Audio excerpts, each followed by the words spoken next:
Sige po. Good afternoon, everyone. Let's have a recap po from the past discussion. Group po ni Mr. Ivan Kubaku. May-start na po sa recap. Thank you.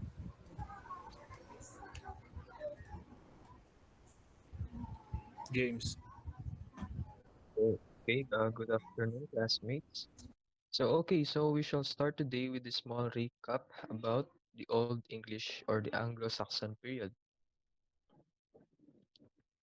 So, I discussed the medieval period, which is so-called the Dark Ages, wherein the fall of the Rome. And the early portion of the medieval period in England is dominated by Anglo-Saxons, whose language is incomprehensible to today's speakers of English. That early portion is known as the Old English period. So in the Old English period, I discussed the literary pieces genres, which are the epic poetry, the hagiography, sermons, Bible translations, legal works, chronicles, and riddles. So in the Anglo-Saxon period, there are 400 surviving manuscripts from the period. So now I will ask a question. So my first question is, who are the Old English poets that I discussed back on my report? Anyone can raise their hands if they know the answer. So I see Miss Maricarmania. Si Steinway po, si Bede, si Alfred, and si Edmund po. Okay, that's right. And my second and last question is, what are the four manuscripts that survive in the Old English poetry? So I saw the hand of Mr. Alexander David.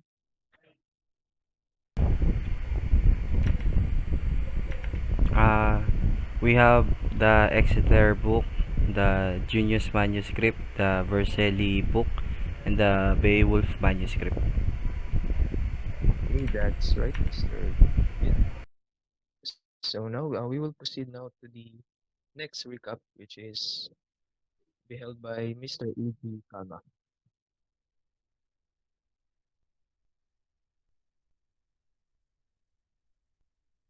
Hello. Nandito ba si AG? Kasi sabi ni AG sa GC, nagpa-excuse daw siya kay Sir Peter.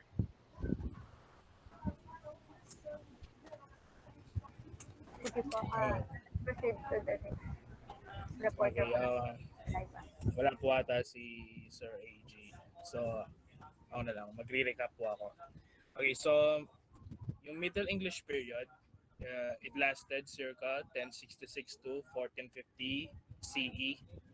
So, nangyari siya on the onset of the death of King Edward the Confessor, and if you remember, nag-culminate siya sa Battle of Hastings, October 14, 1066, between Harold Godwinson at saka ni William the Bastard. Ngayon, tatanong ko ulit yung tinanong ko last time. Bakit siya tinawag na Middle English period, guys? Okay, Miss Heidi Paginto. Am I audible po? Yes. It is the transition period of the classical era and the Renaissance period po. Ayun, tama. Thank you. So, tinawag siyang Middle English period kasi nga nakasituate siya between Age of Antiquity and the Age of Renaissance. So, yung second question ko, ano yung differences na sa lexicon ng mga Anglo-Saxons at saka ng mga Norman French?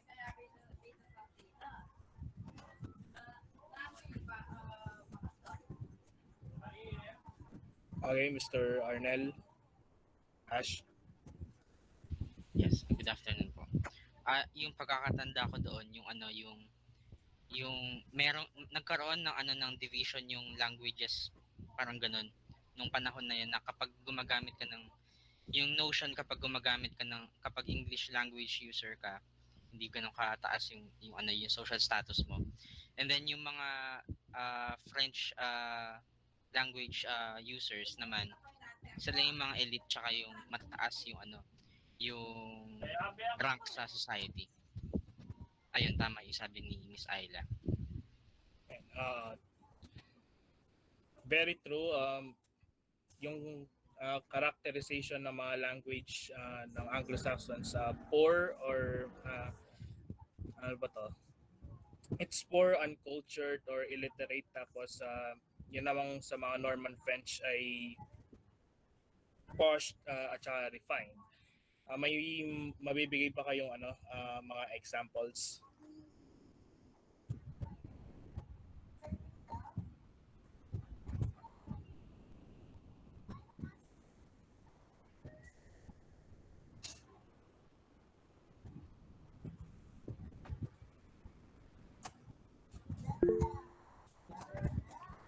Sige po, Ma'am Mary Lane. Example po for Anglo-Saxon versus Norman, no? Opo. For Anglo-Saxon, come in, enter friendly, amiable room, chamber by. Then for Norman, purchase shirt, blouse fair, and beautiful. Okay. Tawa naman po, pero again, nagkamali po yung slide na yun nung nag-report kami. Nag-glitch po yung slide na yun. Pero ito yung mga examples ng mga words. Ito, lalagay ko po sa chat box. So yung come in, enter siya sa Norman. Yung friendly, amiable. Yung room, chamber. Yung buy, purchase. Yung shirt, blouse. Saka yung fair, beautiful. Ayan yung mga iilan na words or at saka yung mga differences nila. So now I give the floor to Miss Kate Kapatiin po. Thank you. Hello po, am I audible po? Yes po. Okay, thank you. Let us proceed to the notable writers of the medieval period as I've discussed them last week. May I call Miss Tracy Presas to give at least 3 writers? Good afternoon po. Three writers, Marie de France, Peter Abelard, and William Langland po. Okay, thank you, Miss Presas. How about Miss Ayla Joy Reyes? Mention one writer among all the mentioned writers about uh, medieval period and say something about that writer. Siguro po si ano, wait lang. Si ano, Jeffrey Chaucer, di ko alam yung pronunciation. Yung mga kilala siya ano sa mga works niya kasi magaganda, lalo na dun sa ano, dun sa The Canterbury Tales, tsaka he Jeffrey Chaucer, he is the one who introduced the iambic pentameter which he used to his poem po, yung gaya nung The Legend of Good Woman. Tsaka marami pa siyang mga works gaya ng The Knight's Tale, tsaka yung The General Prologue, ganun po. Yes, that's right, Miss Ayla. Thank you po. Geoffrey Chaucer is really great and a well-known writer. Also, he's the first finder of our language. Now, I guess we should proceed to the next discussion. It seems that you were able to retain the information that we discussed last time. I'm now giving the floor to Group 5. Thank you.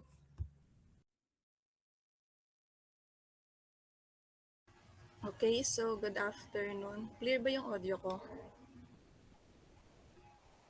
Yes po. So we are the group 5. Our lesson is about the Renaissance period. So before we start, what comes into your mind whenever you hear the word Renaissance? So yung sagot nyo, pwede nyo i-chat din sa chat box or pwede kayong mag-raise hand. What comes into your mind when you hear the word Renaissance? Okay, Miss Marilyn Gadi. Rebirth po. Okay. Another one, Miss Andrea Balatbat. Dark Age. Okay. So nakalagay dito sa chat box, sabi ni Mari Carmanyo, Enlightenment. So James Rebirth. So Jane Rebirth din, katulad kay Tracy, kay Annie, kay Ivan. So halos lahat Rebirth, and kay Ayla, Revival. Okay, so let's start. Next slide po. Sabi ni Tony Den, Golden Age of European History. Yan. Okay, so let's talk about the history of Renaissance period. So please read. Okay, Mr. James. So the Renaissance was a fervent period of European cultural, artistic, political, and economic rebirth following the Middle Ages. So, same ng sinabi nyo kanina, Renaissance comes from the French word for rebirth. So, during this era, they witnessed the discovery and exploration of new continents. They also discovered new routes to India, much of the Far East, and the Americas. So, the age of exploration took place at the same time as the Renaissance. The growth of the growth of commerce, global exploration opened up new lands also and cultures to European commerce, which then led to the emergence of prosperous cities and a wealthy merchant class, especially in Italy. So during this era, makikita mo talaga na nagkaroon din ng rebirth sa kanilang sa wealth ng mga bansa. This period also saw the development of a modern commercial infrastructure with an international banking system, a systematized foreign exchange market, insurance, and ultimately government debt. And there are also some inventions and innovations such as paper, printing, and the mariner's compass and gunpowder. So makikita mo talaga na during this period, marami yung naging abundant talaga yung period na to. And makikita mo na maraming mga discoveries and tawag doon, innovations that took place during this period. Okay, next slide please. So the Renaissance period happened between 14th century to the 17th century. However, may mga nakita ako na sabi nila is 14 to 16. So parang hindi naman talaga siya exact time. So pero mostly sa mga nakita ko and na-research ko, yun daw Renaissance period, it took place between 14th to 17th century. So this is the rediscovery of classical philosophy, literature, and art. So before kasi, uh, yung Rome, they seem to be at the end of a long decline. So yung Rome, capital city ng Italy, the skyline was littered with the ruins of one spectacular structure. So during this time, yung mga wild animals daw, they ran free through the overgrowth dominating the center of the city. So yung city daw na before na nagdo-dominate sa entire world centuries, naging shadow of its former self na lang siya. And however, no, nung time na yon kasi hindi na naging great center of commerce yung Rome and hindi na rin sila yung parang center ng papacy. So, nung dumating na yung Renaissance period,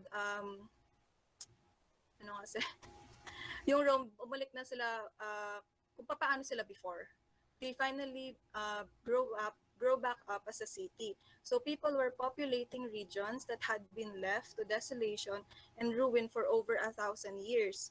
So only two in many cases find valuable ruins while plowing a field or expanding upon a foundation. So habang pinopopulate nila ulit yung city, nakakita sila ng mga valuable ruins, no? So this allowed for massive inspiration in the arts through the rediscovery of long-lost ancient works, and as well as a general hunting from the Romans, unimaginably impressive past. So, next slide po. Okay, please read. Um, Wait lang. Okay, Miss Agatha. The Renaissance is credited with bridging the gap between the Middle Ages and modern day civilization. Okay, so this started as a cultural movement in Italy in the late medieval period and later spread to the rest of Europe. So some good early examples were the development of perspective in oil painting and the recycled knowledge of how to make concrete.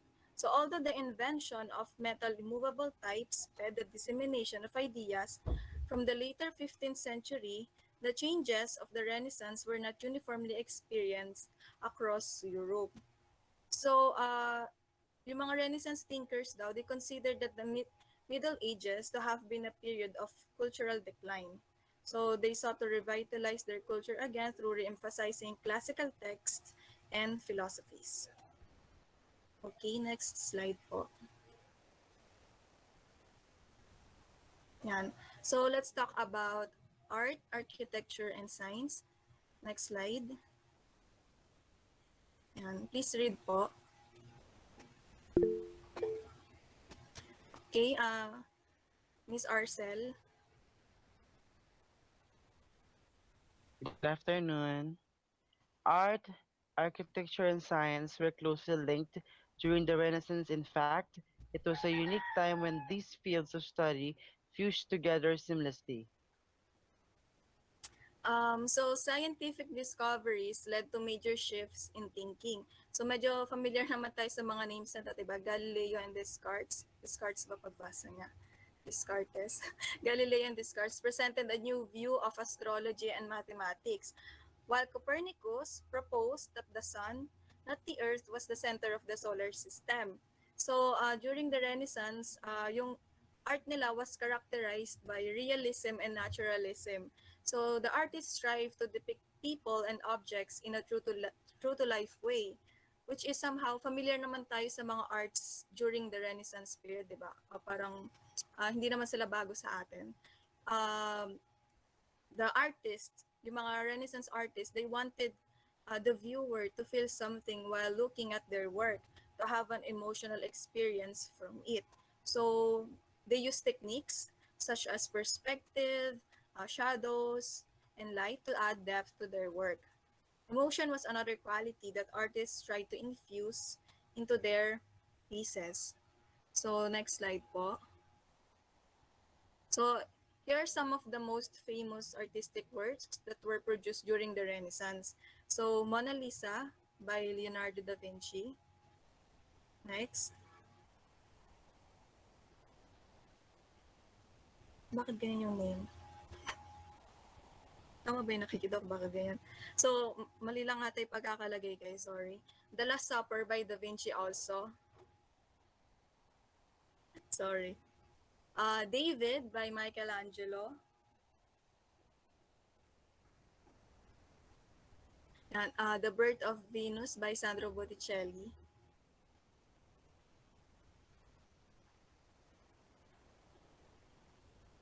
Wait lang. And The Birth of...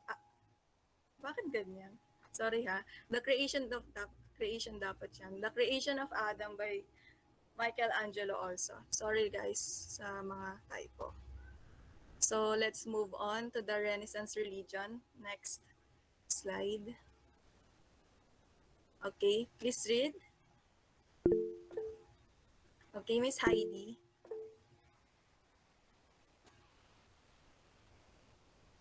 Humanism encouraged Europeans to question the rules of the Roman Catholic Church during the Renaissance. So during this period, more people learned how to read, write, and interpret ideas. And dahil nga nagagawa na nila to, they began to closely examine and critique religion as they knew it. Kumbaga, hindi na nila tinatanggap lang basta-basta yung mga naririnig nila or nalalaman nila.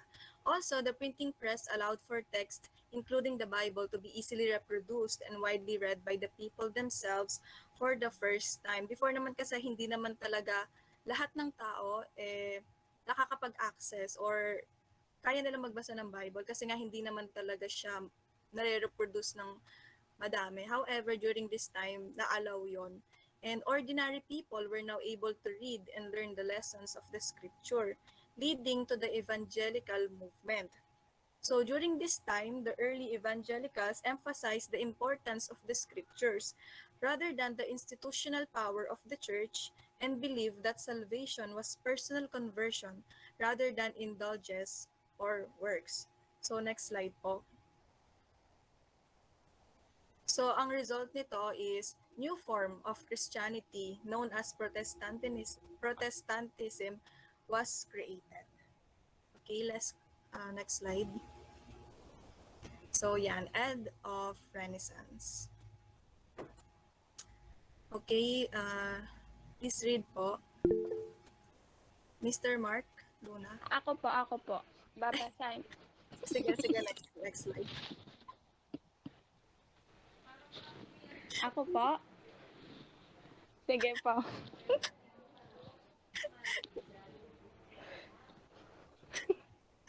Go na. Next na lang si Mr. Mark Luna. Wala po kasi akong raisan sorry. So, scholars believe that the demise of the Renaissance was the result of several compounding factors. Thank you po for the opportunity. Next slide po. Ayan. Sige, Mr. Mark Luna. By the end of the 15th century, numerous wars enflopped the Italian peninsula.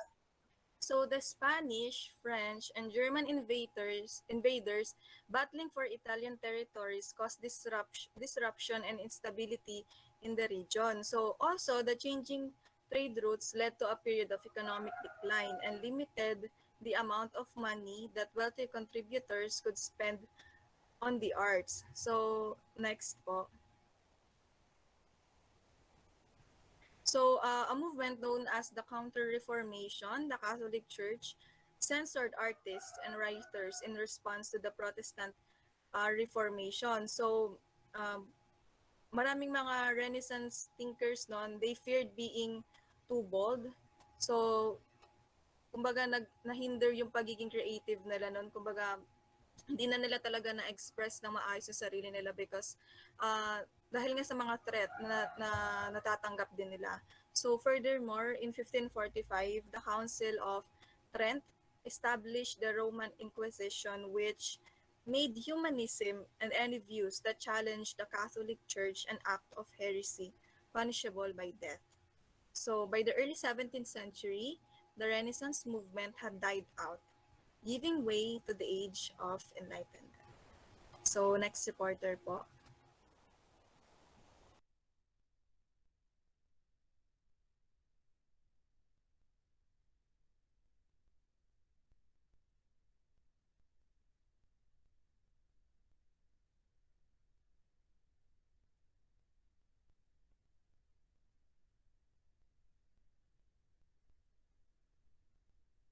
Ay, ako na pala, sorry.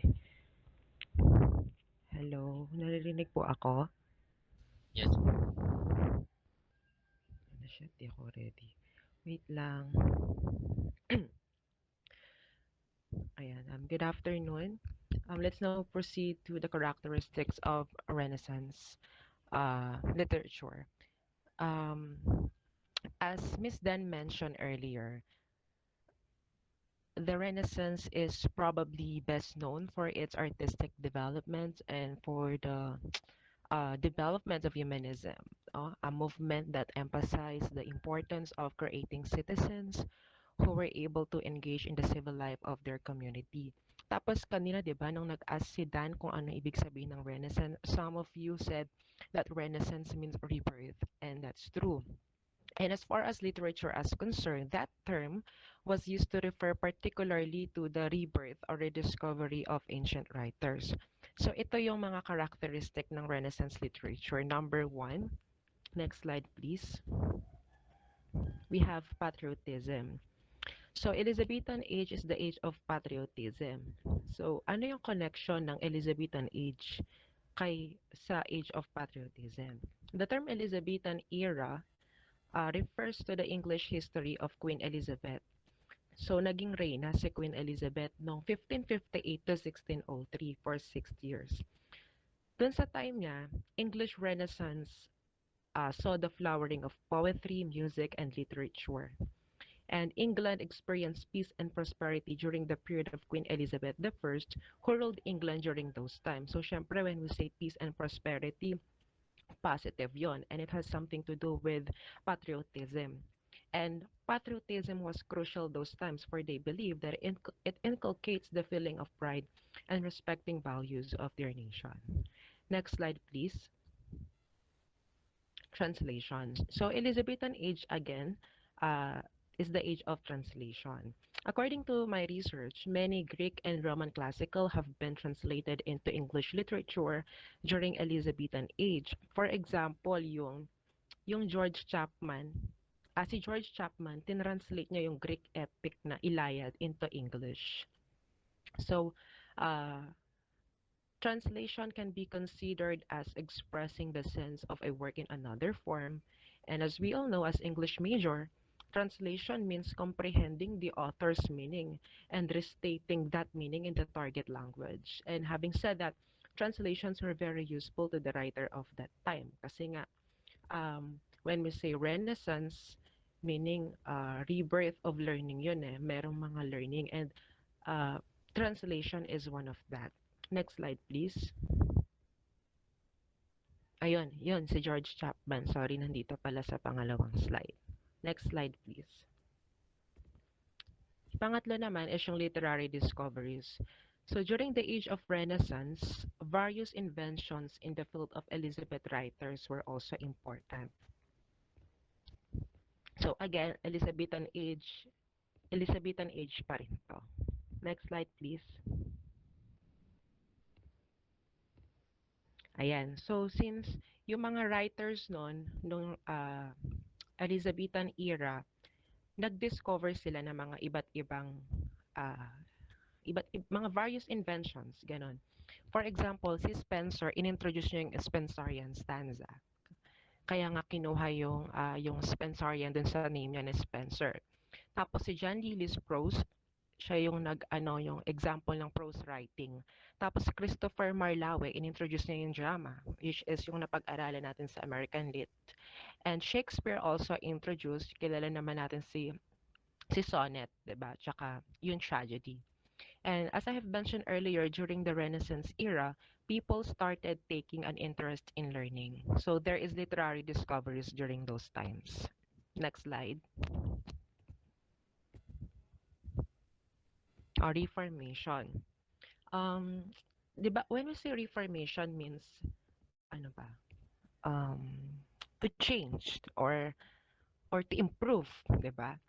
And reformation means making changes to something with the intention of setting it back on the right path. Pero sa English literature, Reformation means the movement for bringing about reforms in the Christian Church.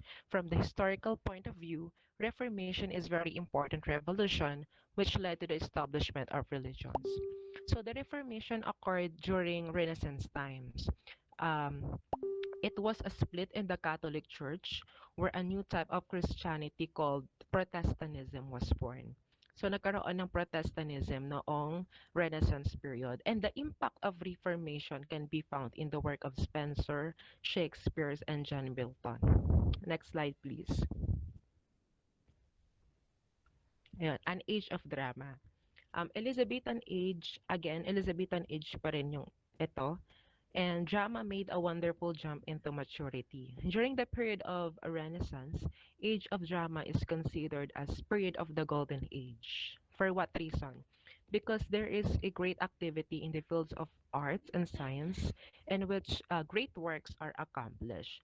So it was mentioned here that the drama reached at the heights in the hands of Shakespeare and Ben Jonson. Next. So the last characteristic is the age of adventure. The Renaissance and the new learning had led to a spirit of adventure.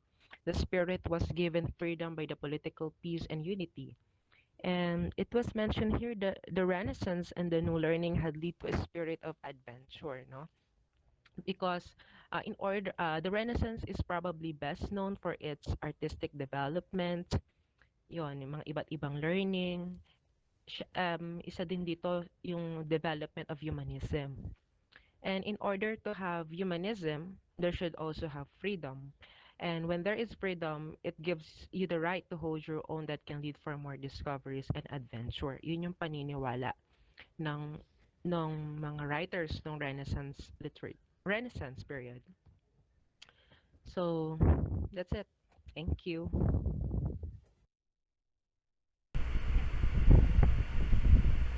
Okay. Next slide, please. Am I audible? Okay. Yes po. Okay, so we are now tackling about the people from the Renaissance. So again, the Renaissance meaning rebirth in French. It is marked a period of cultural, artistic, political, and economic revival. So now let's talk about the people, the remarkable people from the Renaissance period. Can we have the next slide? So number one is Lorenzo de Medici. So Lorenzo de Medici was a member of the Medici family, one of the wealthiest European families in history and the de facto rulers of Florence. During the Renaissance, artists were completely reliant on patrons, although he rarely commissioned work himself.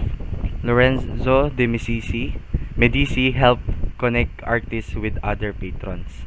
Artists who enjoyed Lorenzo's patronage include Sandro Botticelli, Leonardo da Vinci, and Michelangelo Buonarroti. Along with being a statesman and major patron of the arts, he also encouraged the development of Renaissance humanism through his inner circle of scholars and philosophers. So, next slide. So, next one, I know we know this guy, Leonardo da Vinci. Leonardo da Vinci was the very ideal of the Renaissance man, a supremely gifted painter, scientist, inventor, and polymath. Da Vinci has been widely regarded as one of the world's greatest minds, with extraordinary talents that includes painting, mathematics, architecture, engineering, botany, sculpture, and human biology. As an artist, he painted The Last Supper, the Vitruvian Man, and the Mona Lisa.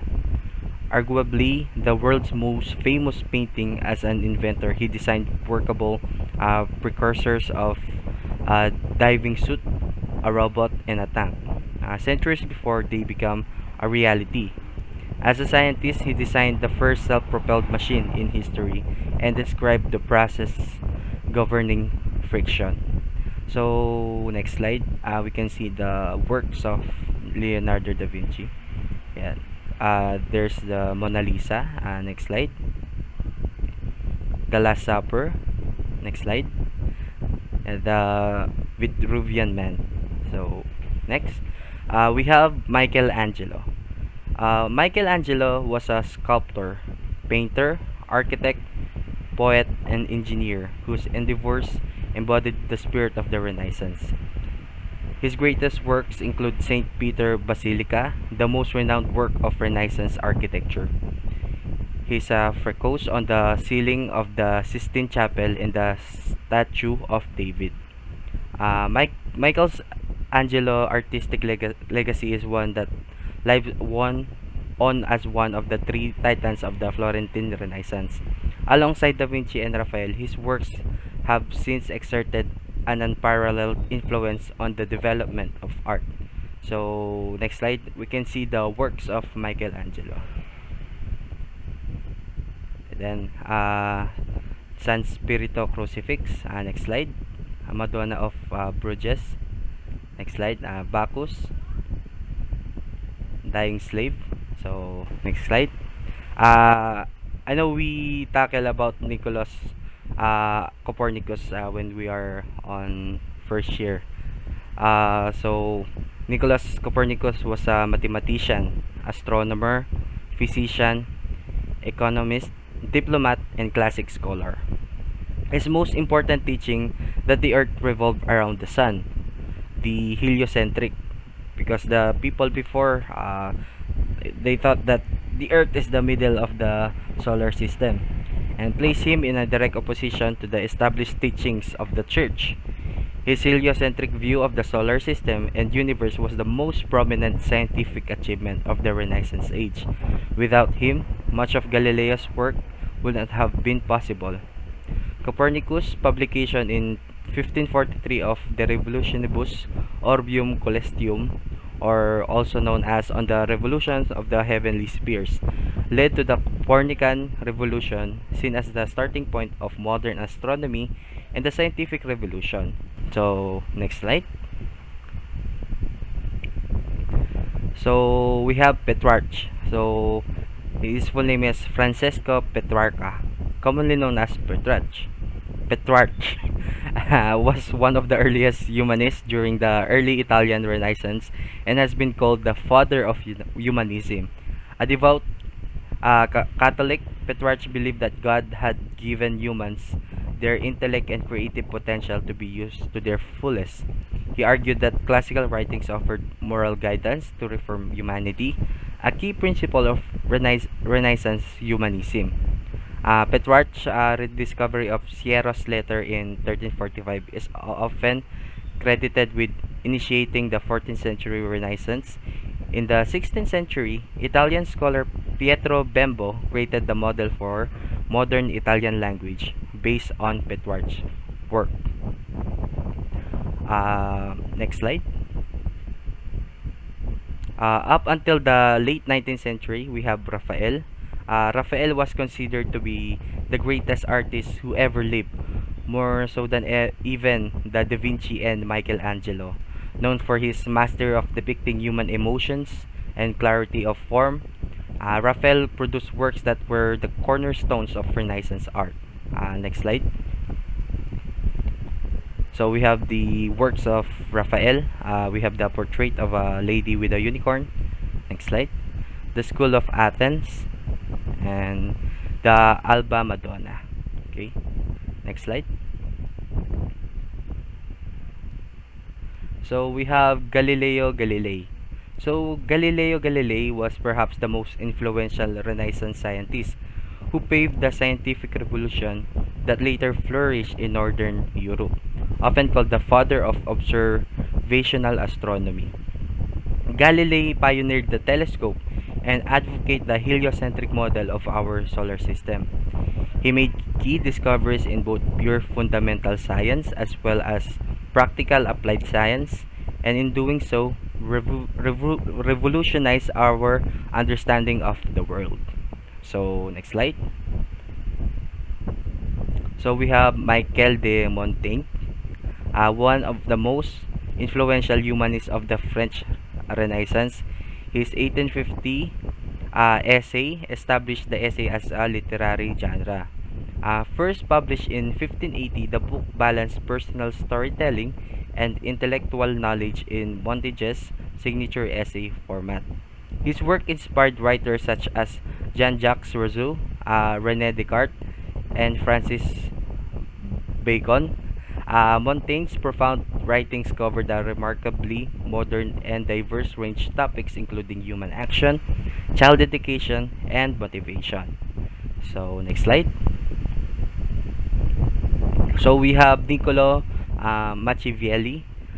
Niccolo Machiavelli was a Florentine political philosopher and statesman whose work to principle or the prince has earned him an image as an immoral cynic. In his best known book, Machiavelli outlined traits that would bolster power and influence in an effective leader. A new prince had to be shrewd, brutal, calculating, and when necessary, utterly immoral.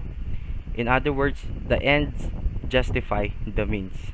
Machiavelli has often been called the father of modern political philosophy and political science. His ideas had a profound impact on political leaders throughout Europe, aided by the new technology of the printing press.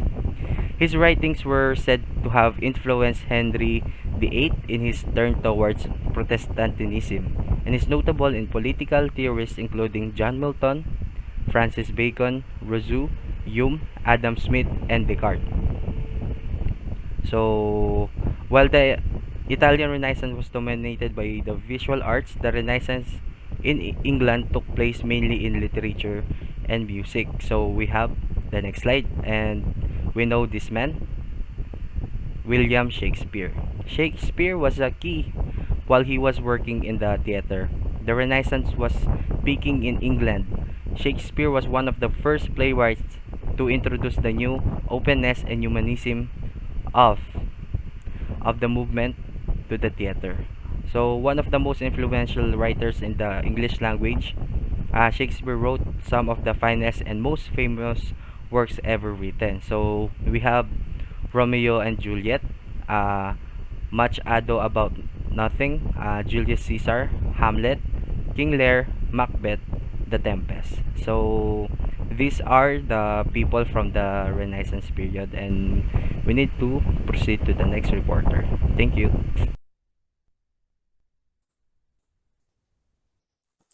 So, good afternoon po. Audible po? Yes po. Yes po.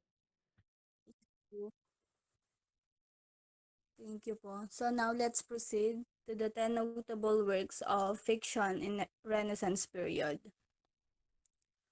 First is the Hamlet. Next slide po. Yan. First is the Hamlet by William Shakespeare. It is a tragedy that digs into issues of friendship, madness, and vengeance. There are numerous reasons why Hamlet is still considered as one of the Shakespeare best works and one of the greatest plays of all time. This tragic drama, which was written between 1599 and 1602, alternates between the extreme of emotional trauma. This is an immortal classic because of the essence of the vengeance as well as the many other appealing qualities. Next is The Prince by Niccolo Machiavelli. The Prince is a detailed examination of how to gain and keep political power. It has 26 chapters and a dedication to Lorenzo de Medici at the start. The dedication announces Machiavelli's intention to discuss great men's conduct and princely administration principles in plain terms. This classic, written in the 1500s, examines power at many stages, its acquisition, maintenance, and application. Through his literature, Machiavelli demonstrates his ability to create capabilities in state art. This political book is still a bestseller in numerous languages, and Rufus Godwin has translated it into English. Next is Don Quixote by Miguel de Cervantes. It is a story about a man and his squire who are striving to prove that chivalry is alive and well by aspiring to be heroes. It was released in two volumes in 1605 and 1615 and is considered the most significant work of Spanish literature. Um, the plot follows Alonso Quijano, who goes by the name Don Quixote and joins forces with his squire, Sancho Panza, to become a knight errant. Literary historians see it as one of the most important novels of all time, and it is frequently referred to as the first modern novel. Next is King Lear by William Shakespeare. This famous Shakespeare tragedy, written in 1605 or 1606, tells the story of King Lear who chooses to give his kingdom to his two unfaithful daughters, resulting in fatal consequences. Um, After losing everything, he finally discovers his third daughter's unconditional love, only to meet a horrible end. Shakespeare King Lear is often recognized as his greatest artistic achievement. Many experts believe that the sequences in which a furiously rages unprotected on a windy hit against his deceitful daughters and nature itself are the best example of tragic lyricism in the English language. Next is Paradise Lost by John Milton. John Milton's epic masterpiece Paradise Lost is about the fall of Adam and Eve after being driven out of heaven. Satan set his eyes on the realm of man. God identifies Satan to the Son and warns him that he will lead man into sin. In exchange for God's infinite grace for man, the Son willingly sacrificed himself. This is an epic poem composed in blank verse by Milton that was first published in 1667. It was followed by a second edition, 1674, which was divided into 12 books and contained almost 10,000 lines of verse. The fundamental theme of the play is man's fall as a result of Satan's tempting of Adam and Eve. This is considered Milton's most important work. Next slide po. Yan. Next is Utopia by Sir Thomas More. Many issues are explored in Utopia, including money, power, slavery, and sources of injustice. The ideal nature of a utopian society is the underlying theme of the novel because there is no money or property in Utopia. There is no greed, corruption, or power battles. This work by More was published in Latin in 1516 and is classified as socio-political satirical fiction. Um, the the book is written in a frame narrative manner and tells the story of a fictional Iceland and the different social, religious, and political custom that exist there. Many interpreters around the world now see it primarily as utopian and tragic fiction. Next is Romeo and Juliet by William Shakespeare. Shakespeare ever classic drama is thought to have been composed between 1591 and 1595. It tells the tragic story of two young lovers from opposing families, which their deaths lead to reconciliation and as a result, the end of the rivalry. Until now, this masterpiece, The Romeo and Juliet, has been transformed into several plays, films, and musicals. Next is The Divine Comedy by Dante Alighieri. Dante's work is a long narrative poem that took 12 years to complete and is considered as a major work of Italian literature. It is an attempt to discover the Western civilization's mystery through a journey of a human experiences and their peaks and valleys. It is an allegorical depiction of the soul's journey to God.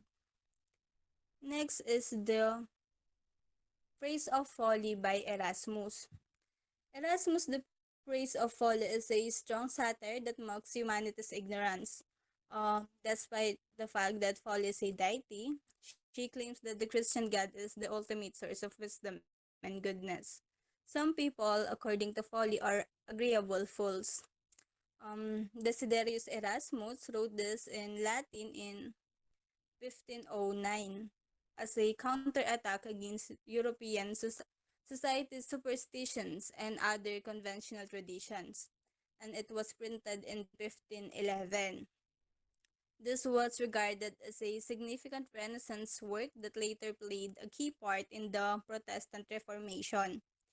Lastly, Nobody Macbeth invites by me to go William out. Nobody Shakespeare, asks me to a chill. cry Nobody. of witches prophecy to a courageous Scottish general named Macbeth that he will one day become a king of Scotland. Macbeth, consumed by um, ambition and driven into action by his wife, tries to kill King Duncan and overrules the Scottish throne. Um, he he suffers from guilt and paranoia as a result. Scholars have determined that this work was composed as early as 1599, making it a prime contemporary of Shakespeare's other significant works.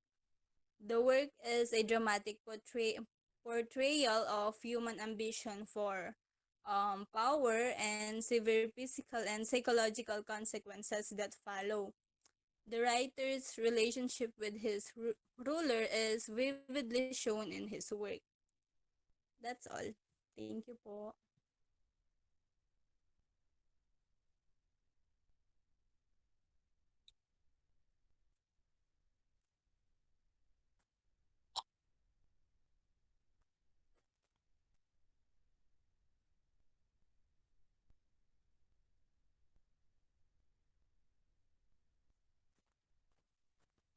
Ayan guys, any clarification po about sa report ng Group 5? Ang sabi kasi ni Sir, isang group muna po. Pero kung gusto pong mag-report ng Reformation period, pwede naman. Anyone from Reformation period po? Naka-excuse po yata si Ed Ryan. Siya yung mag-start ng report namin. Okay po. Ayan guys. Any question? Clarification?